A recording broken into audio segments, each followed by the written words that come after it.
Hey guys, in this video I'm going to show you how to enter in a promo code on JetBlue. If you find this video helpful, please drop a like and subscribe to my channel. In saying that, let's just jump straight into the video. Alright, so for this demonstration, I'm going to head on over to jetblue.com and I'm just going to search for some flights here. So I'm just going to do New York to West Palm Beach just for this demo. So I'm going to, when this page loads, I'm going to put in. Alright, I'm going to choose this flight here. So I'm going to do Blue Basic. I'm going to accept restrictions.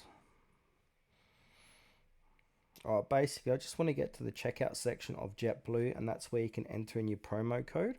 So as you can see here, I'm going to click on next traveler details. And now I'm going to put in my details here. So Mr. Scroll down.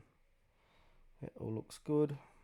Alright, I'm going to click on seats and extras, and then from seats and extras you pick out your seats and that, and then after that you'll go to review and pay, and that's where you can add in your promo code.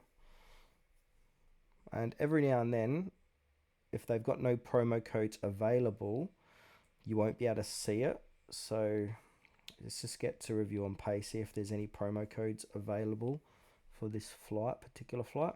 Alright, so I'm at the checkout secure payment review and pay page or part. So I'll add in my credit or debit card details, or I can pay via PayPal or PayPal credit. If I keep scrolling down, there is no spot to put in a promo code. So it could just be for this flight or this time. So JetBlue don't have any, like I said earlier, any promo code deals going on. So yeah, just keep checking back in the not so distant future, and this is where you'll be able to add in your promo codes for JetBlue. But yeah, at this time of the recording, there's none available.